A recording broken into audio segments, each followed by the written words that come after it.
আইরিশদের বিপক্ষে প্রথম ওয়ানডেতে রেকর্ড জয়ের পর সিরিজ নিজেদের করে নেয়ার ব্যাপারে আত্মবিশ্বাসী টাইগার্সরা।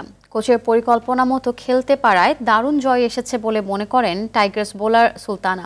এদিকে প্রথম ম্যাচ হারলেও দ্বিতীয় ওয়ানডেতে ঘুরে দাঁড়ানোর ব্যাপারে আত্মবিশ্বাসী আইরিশ অধিনায়ক।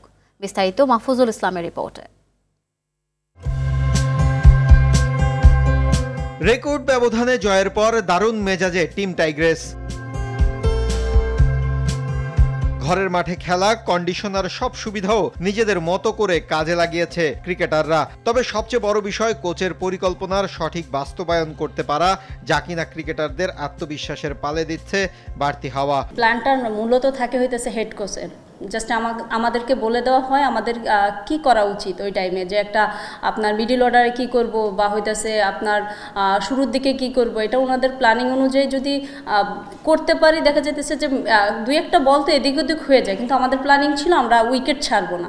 তো উইকেটে যে আমরা বল করতে পারছি শেষে গেইনার হয়েছি। যেহেতু ফার্স্ট ম্যাচ উইন করছি, আমাদের টার্গেট আছে ব্যাক টু ব্যাক ম্যাচ জিতা। স্পোর্টিং উইকেট থাকায় পুরো ম্যাচে ছিল দারুণ ক্রিকেটীয় মেজাজ। তিন বিভাগের এমন পরিণত ক্রিকেট খেলার মানসিকতা ধরে রাখাই এখন দলের জন্য বড় চ্যালেঞ্জ। আজকের উইকেট দেখে আমার কাছে তেমন মনে হয় না যে স্লো অ্যান্ড লো উইকেট।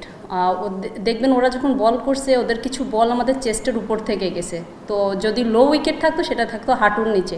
তো উইকেটটা ভালো ছিল। এদিকে 154 রানের বিশাল ব্যবধানে হারের পর হতাশ আইরিশ অধিনায়ক। তবে পরের ম্যাচে ঘুরে দাঁড়ানোর প্রত্যয় তার। অবশ্যই এমন হার হতাশার জন্ম দেয়, তবে আমরা ভালো দল। আগামী ম্যাচে ঘুরে দাঁড়ানোর ব্যাপারে আমরা আত্মবিশ্বাসী। আগামী 30 নভেম্বর মিরপুরে হবে সিরিজের দ্বিতীয় ওয়ানডে। মাহফুজুল ইসলাম, RTV, ঢাকা।